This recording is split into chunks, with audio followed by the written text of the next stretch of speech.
commissions for us today? Commissions, huh? Let me think. Oh, how about this? Please attend the Academia's Academic Symposium this afternoon and recite a love poem on stage. Wait, say what now? And if possible, please also use your camera to capture the reaction of the audience upon finishing the poem. Huh? What kind of commission is that? I see. It appears that you're not interested in this commission. In that case, please go to Port Ormos and convince the Eremites there to spend some time volunteering at the local orphanage. Hey, that's not any better. I'm sure the mercenaries will have some interesting reactions as well. Paimon's gotta ask, just who exactly has been submitting these commissions to the Adventurers Guild?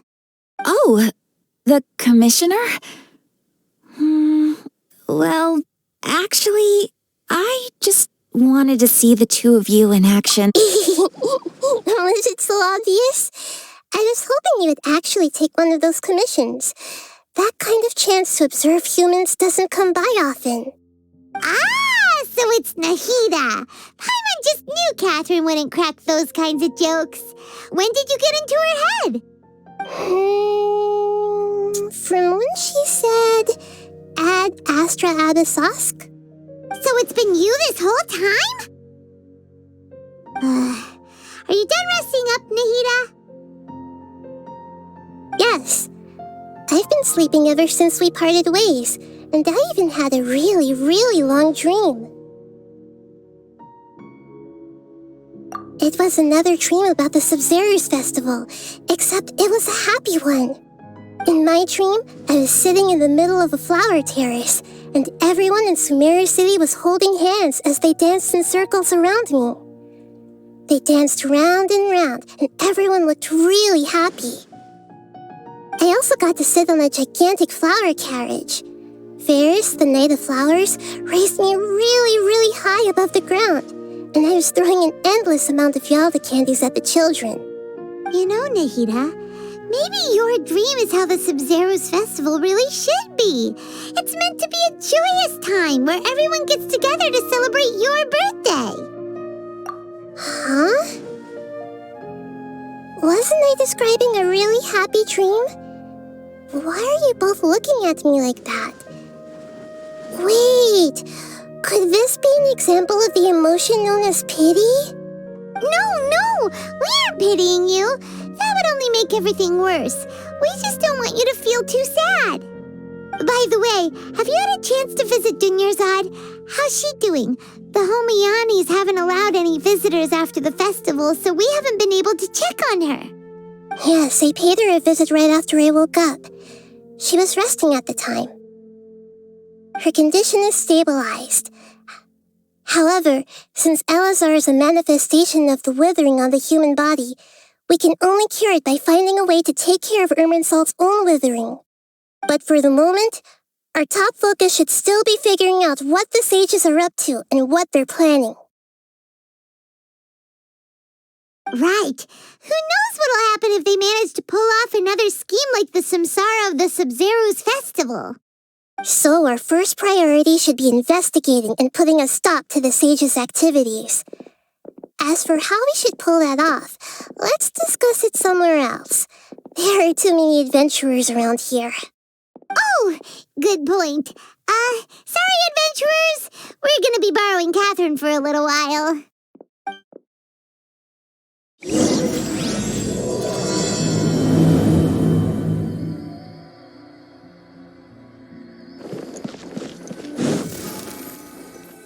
Let's continue our chat here. Okay, so do you have any ideas on how we can investigate the sages, Nahida? Actually, I've already done a little bit of work on that. But for now, I want to hear your thoughts.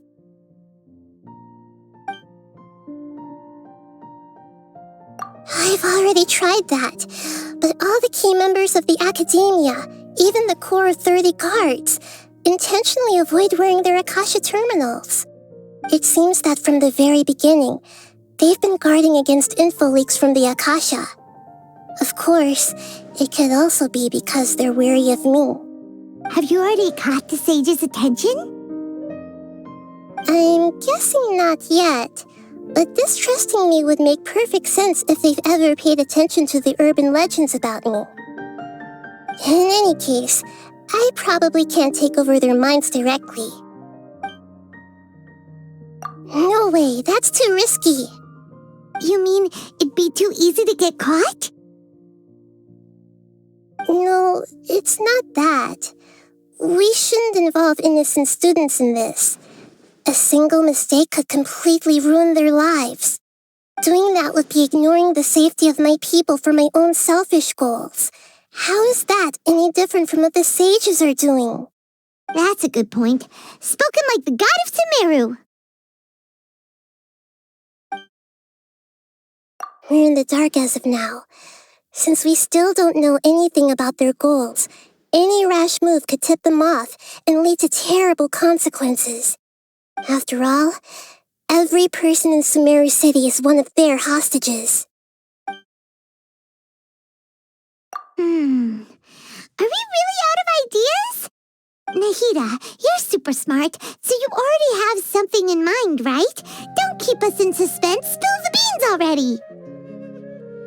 According to a popular theory from the Vahumana Darshan of the Academia, rejecting impractical motions at the beginning of a planning session will give more weight to the actual proposal.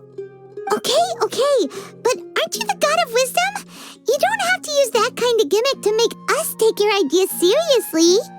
Well, I've been thinking that if I can't directly possess the leaders, and if I can't get ordinary people involved, then I should find someone who's already involved, but hasn't decided to side with the sages. You're saying we should recruit a spy? That does sound like it could work. Oh, before coming back, we met someone named Alhaitham. He seems like he acts alone, and he likes doing stuff behind the Academia's back. They probably aren't in cahoots. Actually, I already have someone in mind. Do you still remember that female scholar named Setaria? Setaria. Paimon remembers now. Isn't she the one who's always trailing behind the Grand Sage of the Academia? We ran into her basically every time the Sub-Zero's festival repeated itself. You could even say we're old enemies by now. Paimon still remembers the smug and mean way she always spoke to Nilu. I've always liked observing all kinds of people, and Setaria has always stood out from the crowd. She was born in the desert and was hailed as their greatest genius. Her academic gifts allowed her special admission into the academia and also gave her the opportunity to serve as the sage's assistant. Oh, Paimon didn't know she was from the desert. She must be pretty special then. Paimon feels like most of the desert dwellers around the city are working as mercenaries. The name Setaria means star. When she lived in the desert, she shone like the brightest star in the night sky. Later on, she was chosen by the sun. The star was given a place in the daytime sky to complement the sun's dazzling light. Soon after, the star witnessed the sun scorching the earth, which brought forth many disasters. The star began to waver. Instead of staying beside such a sun, wouldn't it be better to return and light up part of the night sky? But in the end, she couldn't give up the radiance of daytime. To cope with her shame, the star buried her guilt and closed her eyes.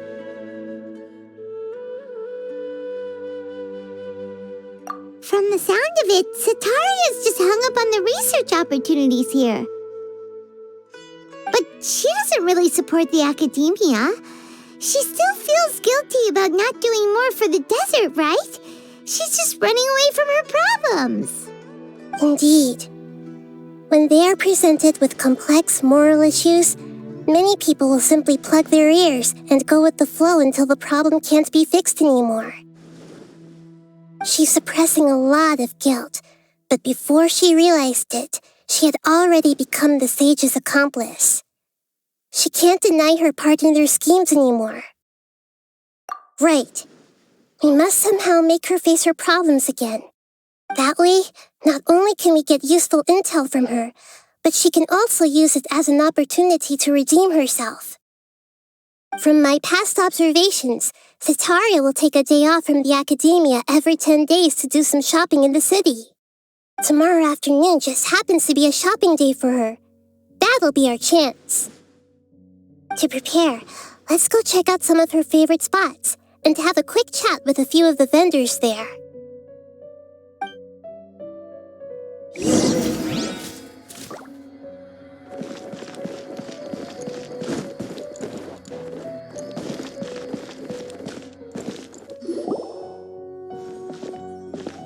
This should be Setaria's favorite fortune-telling spot. So should we ask the fortune teller about Setaria? No, I already have enough information on Setaria. The most important thing now is for you to pay attention to the vendor's talking style and key characteristics. Talking style and key characteristics? My poor lost lambs, have you become troubled over your fates? The divine voice of wisdom often echoes between mine ears. If thou be blessed today by the gods, I may be able to show you the way. Huh? Really? Nahida, you've been whispering things to her? Shh! My friend here has some doubts regarding her future. Can we get a fortune reading for her? Of course, of course. In that case...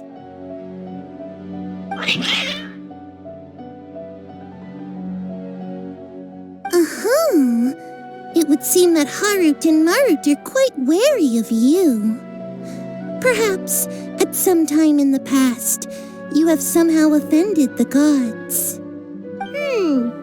Only mocking the god of Animo, questioning the lord of Geo's financial savviness, and brawling with the god of Electro. Do those count? Oh, nothing. Go on, pick an aspect for her to divine.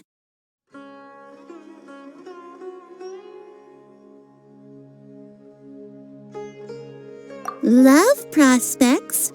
No problem at all.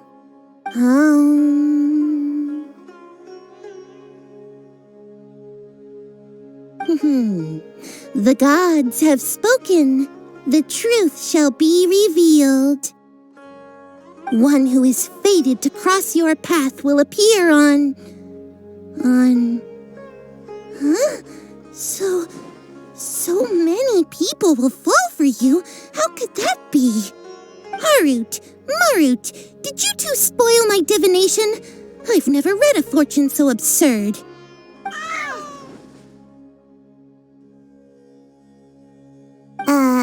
Actually, Paimon thinks this is probably the most accurate fortune-telling you've ever done. I admit that the orientation of today's celestial matrix is, suboptimal. As such, there will be no charge. Is that so? Well, that can't be helped. If you were to bring some food offerings for Harut and Marut on your next visit, perhaps they could help you reverse the wheels of fate.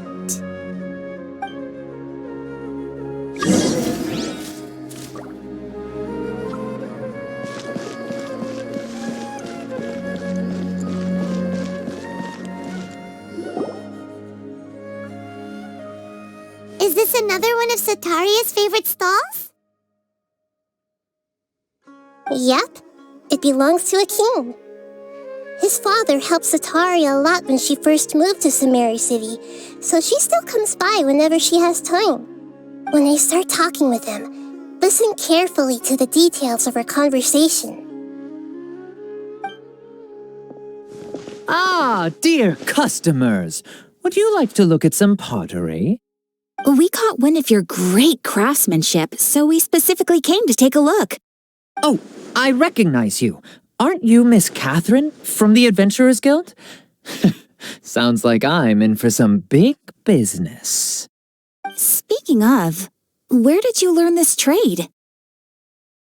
I suppose you could say it all started with my dad. He's a mason by trade, but I picked up an interest in clay while apprenticing for him. After that, I began making pottery by myself in secret, and I simply changed trades when my works turned out well. Although it's a pity that I'm no longer making much use of the knowledge provided to me by the Akasha. That's nice. You're making a living doing something you love. So is your father still working as a mason? Oh no, not anymore. A few years back, he fell from a roof and broke his leg. Since he had already saved enough mora over all these years, he's just enjoying the retired life in Port Ormos nowadays. I see.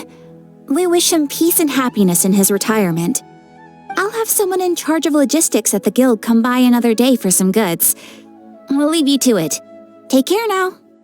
No problem.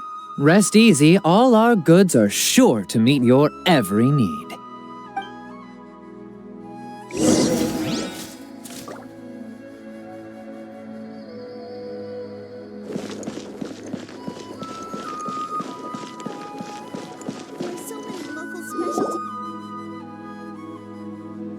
This should be our final stop. Setaria is always thinking of this restaurant when she's working at the academia, so she always comes by whenever she's out in the city. Nahida, you've really thought of everything. It's my duty to protect Sumerio's citizens, after all. Hi there. I feel like I've seen you down by the docks before. Huh? Sorry, I don't quite remember. If I recall, you were having a discussion with someone about shipbuilding at the time. Ah, that's right! I've always been really interested in feats of marine engineering. After all, I grew up in Liyue Harbor and spent my entire childhood staring at the ships going in and out of the port. I came to Sumeru to study, but failed to make it into the academia due to my lack of talent. But I'm still discussing all kinds of problems with different scholars, and I'm continuing to study and perform research from the restaurant's basement. I'm sure I'll get into the academia after their next round of exams. What an admirable spirit for learning! Amazing! Sure, but you'll find hardworking people wherever you go. So this restaurant has a basement as well? Huh. First I've heard of it. That's right. It's not usually open to patrons. Most of the time, employees use it for breaks or to hold private events. I see. Guess that makes sense. Well, good luck with your studies, Miss Chishan. Thank you so much. As long as I can make it into the academia as an official student, I'll be happy.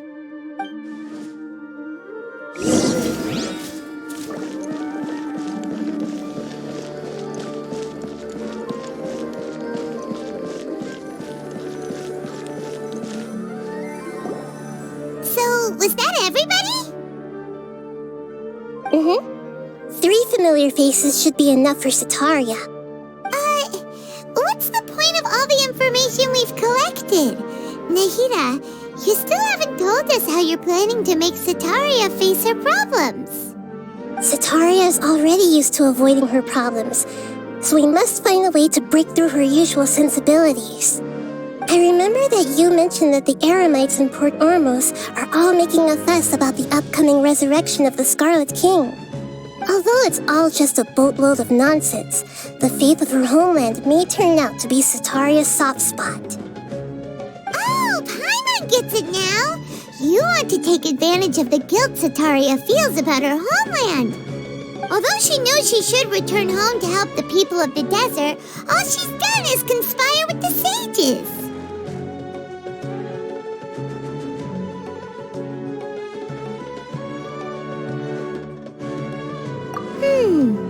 So how do we set that up?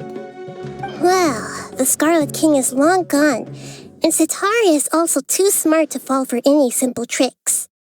If we simply engaged her under the guise of the Scarlet King's believers, she would definitely be weary of us, and we may not get anywhere. But if we were to borrow some of her close acquaintances to talk with her, her reaction would probably be very different. So, you mean you're going to possess those people we just talked to? Yep. Possess them through the Akasha. Imply that they've already converted to the faith of the Scarlet King. And then convey our made-up will of the Scarlet King. As long as everything goes smoothly, we'll get through to Sataria for sure. She'll never guess that we had anything to do with it. So that's how you're going to use all the info we collected on these people. It's so that you won't slip up and break form. Possessing them will only work if you can manage to pass off as them. Exactly. So, best of luck with impersonating them. Huh?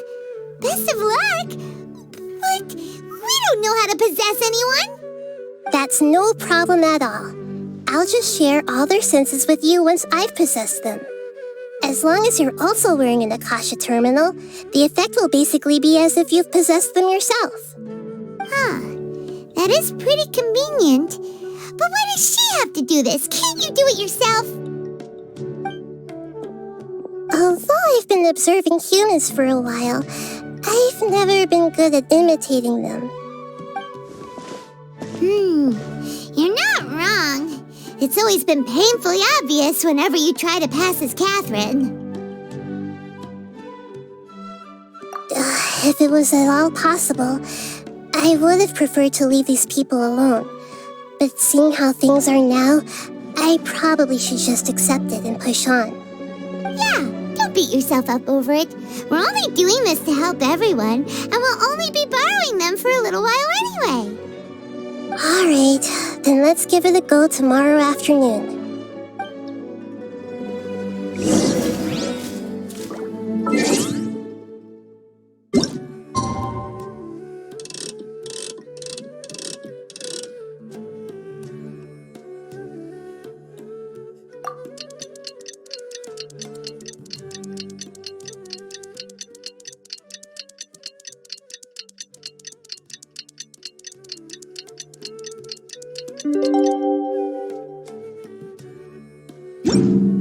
One client, 2 clients, 3 clients.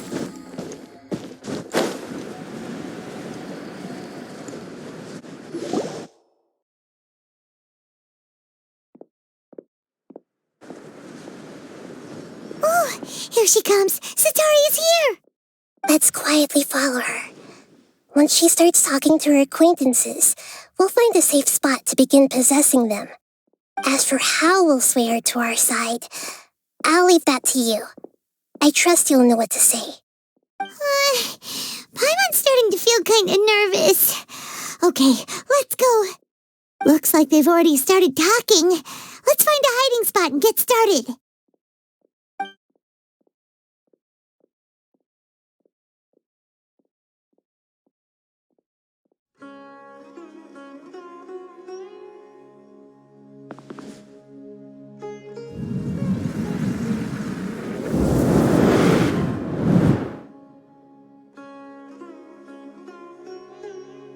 That's right. You really can't force anything when it comes to love. And besides, everyone around me has a very different background and outlook.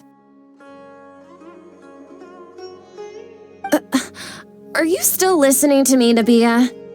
Oh, of course I'm listening. You were talking about troubles with your love life, right? I heard everything you said. Okay then. You just seemed a little distracted for a moment there.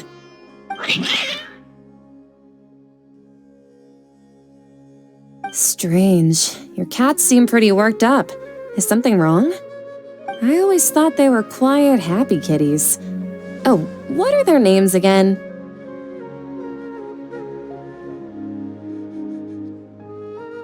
Ah, that's right. They are just little darlings, aren't they? Harut and Marut. So, which fortune do you want me to read for you today?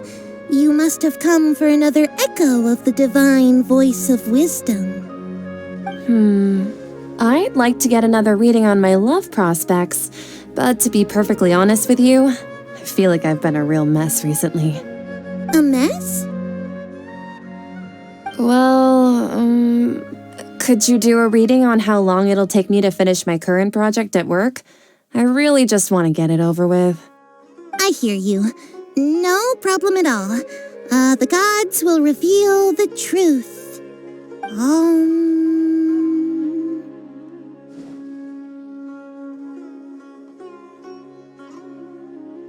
The gods are asking, Setaria, why haven't you gone home?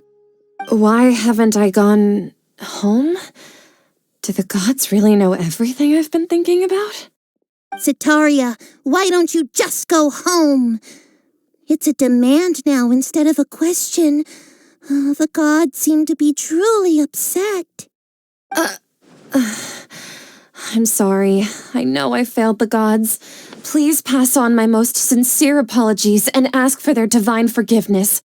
And if I may ask, Nabia, is there a specific god who's speaking to you right now?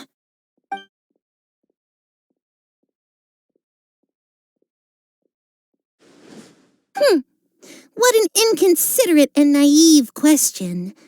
The god who is speaking to me is, of course, the wisest and mightiest of all, the Scarlet King. The Scarlet King? No wonder he would make such a demand of me. Oh, wait a second. The Scarlet King passed away a long time ago. Even though news of the Scarlet King's resurrection has been spreading like wildfire, it's all just a misinformation campaign from the academia. How can the Scarlet King still exist in real life? What insolence! I am the Scarlet King's most loyal believer. Do you wish to refute his voice of wisdom? Oh, no. As a child of the desert, I am only reveling in his power upon learning that his divine glory has touched even this city. I will think very carefully about his demand of me. I'm sorry. I must go now. Wait!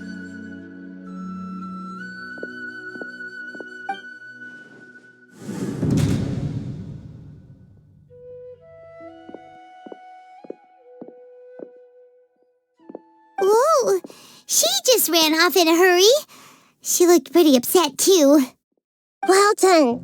Setaria didn't seem to suspect anything amiss. To have something she's been trying desperately to avoid show up out of nowhere and berate her, that must have shaken her to the core.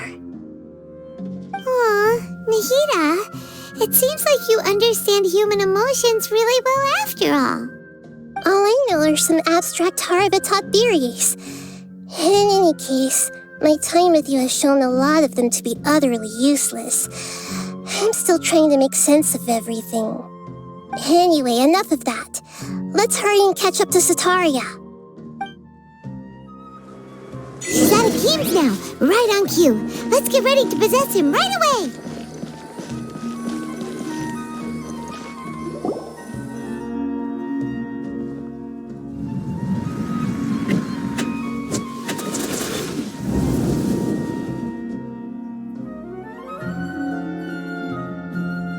It's okay. I just got caught up in something.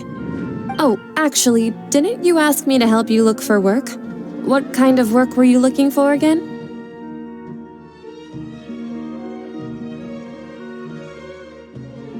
Gardening? But don't you hate everything to do with plants? I still remember getting mad at you for secretly throwing away the bonsai that I gave you as a present.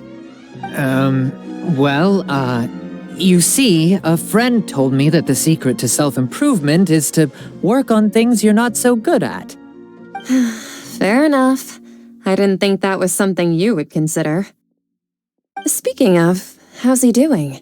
Is he feeling any better?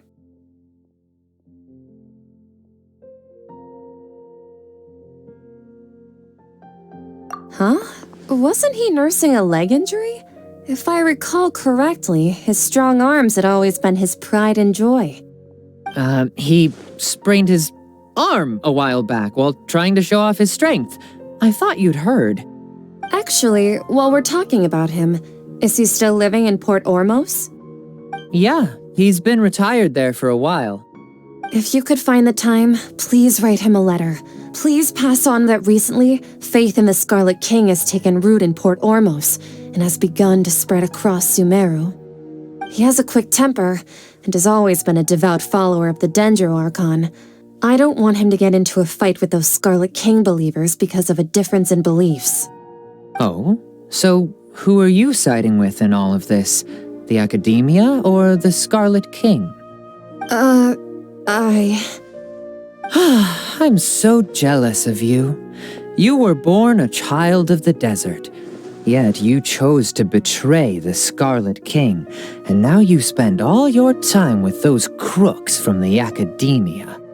Akeem, you don't mean you've also become a believer of the Scarlet King?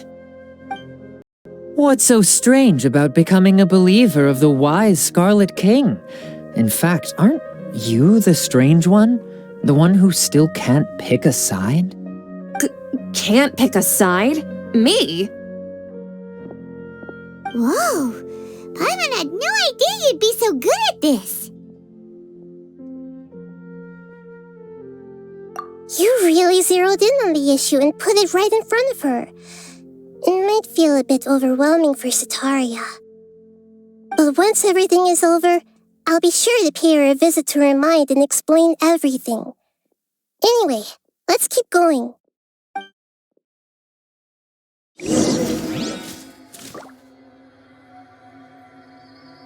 Come on! Setaria's already started talking with Shishan!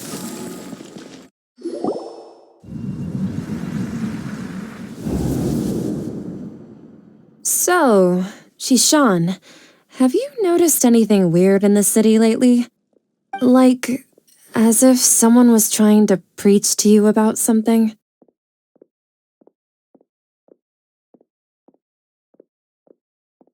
Oh, right. Speaking of strange things, I celebrated the Sub-Zerus festival so many times that I lost count. That was really weird. Wait, how could you be aware of that? That should be impossible. Nothing in the report indicated anything like that.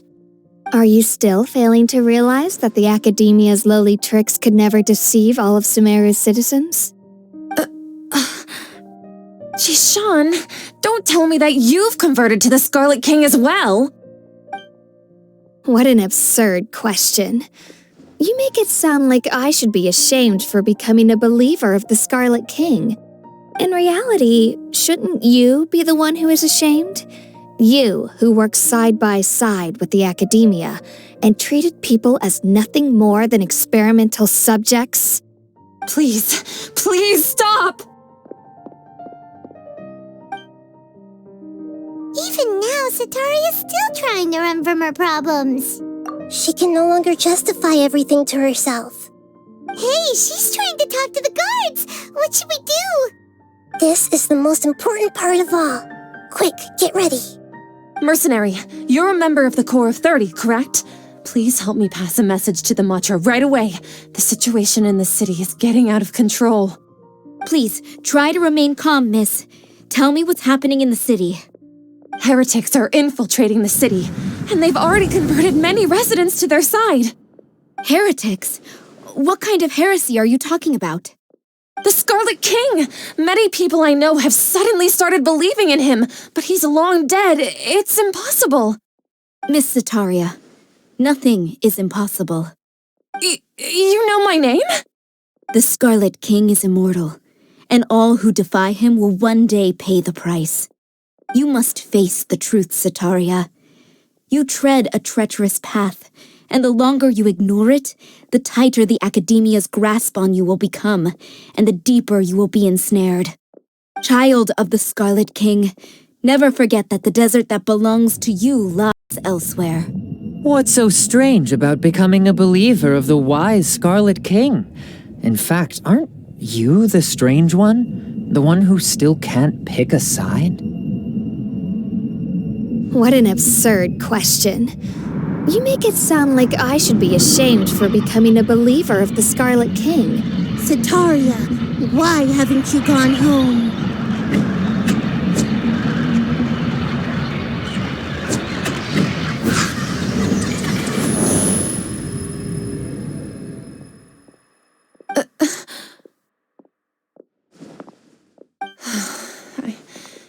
It seems that no matter where I run, I only keep finding more believers of the Scarlet King. I have to say, this is a familiar feeling. I've also been running from my guilt this whole time. Guilt over my part in the sage's plans, and from ignoring the letters from the children of my homeland. But no matter how much I may try to ignore or get rid of it, my guilt always comes back.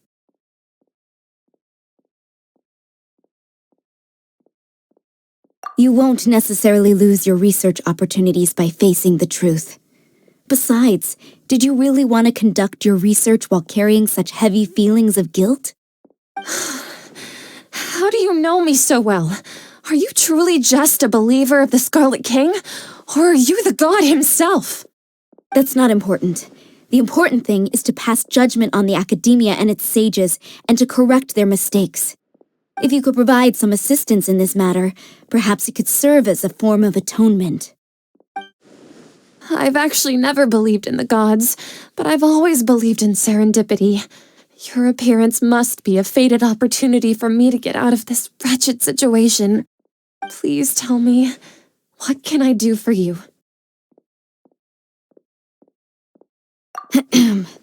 How much do you know about the sage's current activities? I was just one of the designers for the masked dream harvest scheme, which is what happened around the Sabzeruz festival. But I know very little about the full scope of the overall project. I'd assume that only staff with the highest clearance would have access to those confidential documents. I've just been working to meet the Grand Sage's specified requirements. However, there's something that's been really bothering me. I heard that a scholar who was previously expelled has returned to the city, and even the sages are still quite wary of him. To fight against the academia, we will need to figure out the nature and the purpose of their work. Is there a way for us to get access to the confidential documents you mentioned? It should be possible if we're willing to take some risks.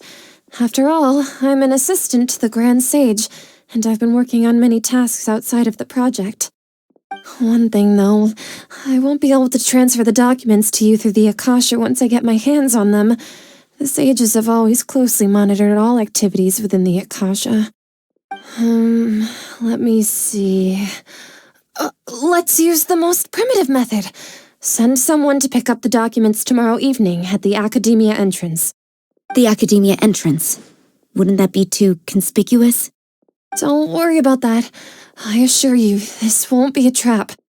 I'm only suggesting this location because it'll draw more scrutiny for me to leave the Academia again. It'll be safest for me to distract the guards long enough to hand you the documents. All right, I trust you. So, if I were to successfully complete this task, would it mean I've atoned for my wrongdoings? That'll depend on the judgment of the Dendro Archon. The Dendro Archon. That's right.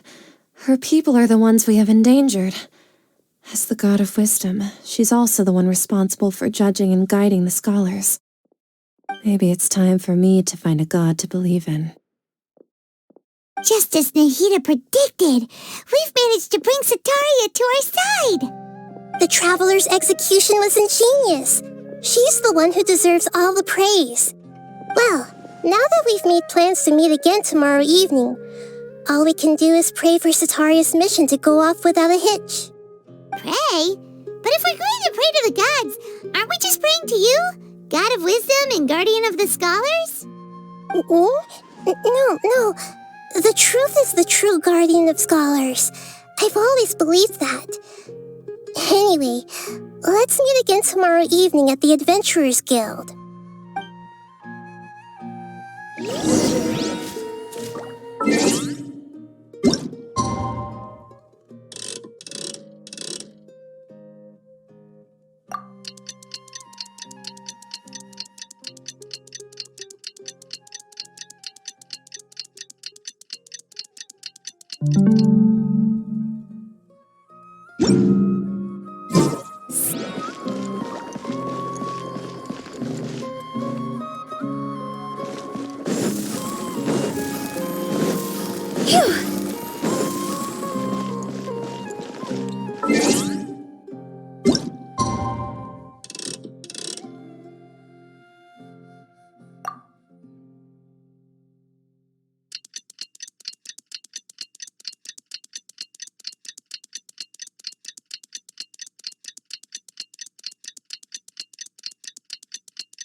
Catherine,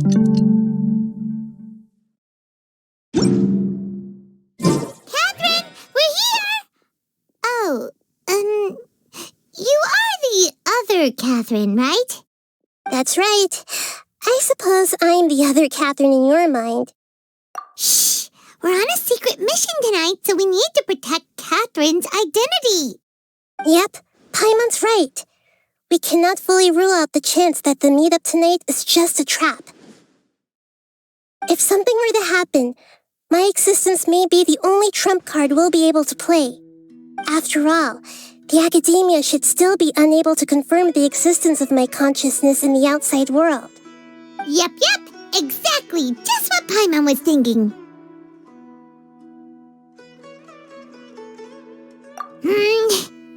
Anyway, enough about that. Let's just make sure to be on our guard.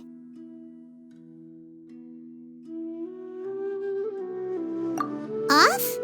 What do you feel is off? It's the middle of the night. Of course it's quiet. You're not getting paranoid, are you? No, I think she's right. It really is a lot quieter than usual. If you look around, there seems to be fewer people on the streets. I'm not sure if this is the case for the entire city, though. Huh. Maybe it's just a coincidence. Maybe Sataria figured out a way to not only distract the guards, but also to get everyone to go to sleep early, just so we can exchange the documents in peace. I also can't quite figure out why things feel a little off. But now that we're here, let's go ahead and meet her as we planned.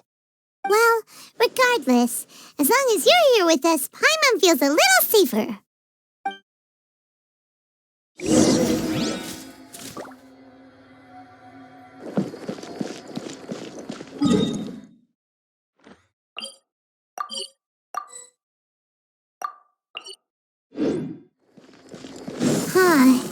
There really aren't many people out right now. Let's hope it'll be this quiet in front of the academia, and that Sataria managed to distract all the guards.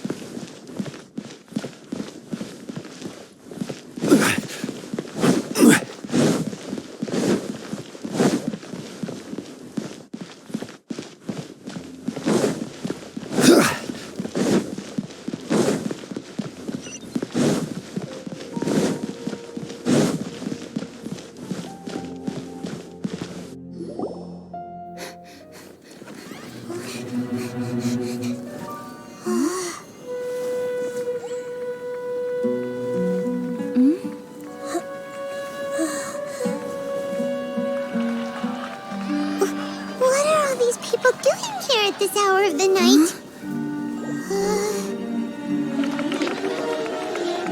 Ah, the triumphant hero returns at last. And to a rather spectacular welcome, even if I do say so myself.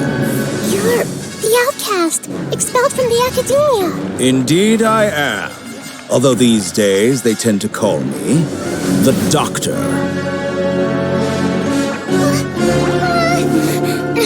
If you're looking for your researcher friend, she has already been taken into confinement. With some basic caution, she could have discovered the listening device on her person. Clearly, she lacks the degree of rigor expected of a true scholar.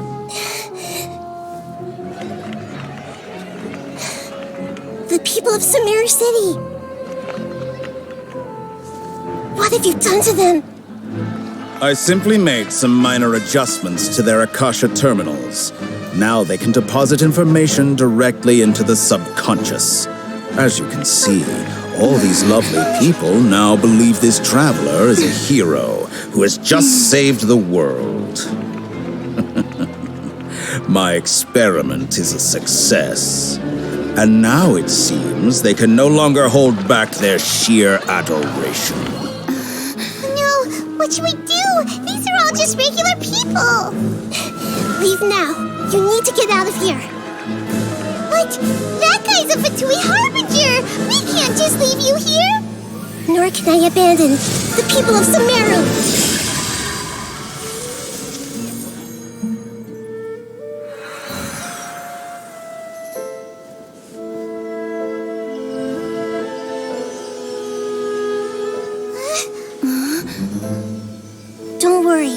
We'll meet again outside of the city.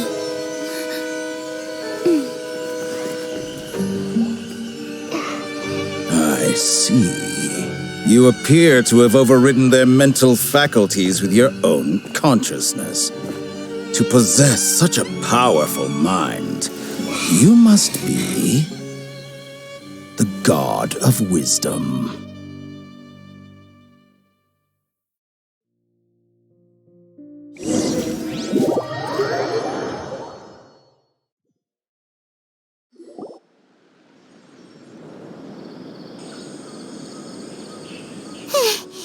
This should be far enough.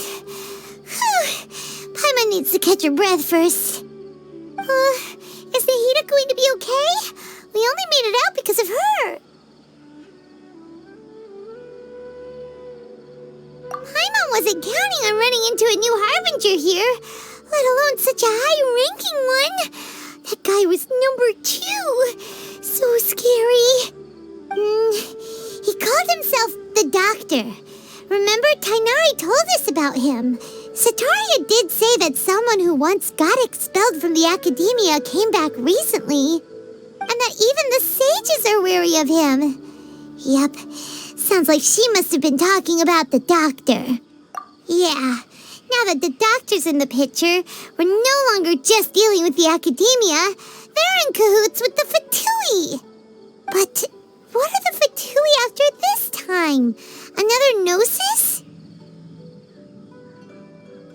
Yeah, things would be a lot easier with Nahida's help.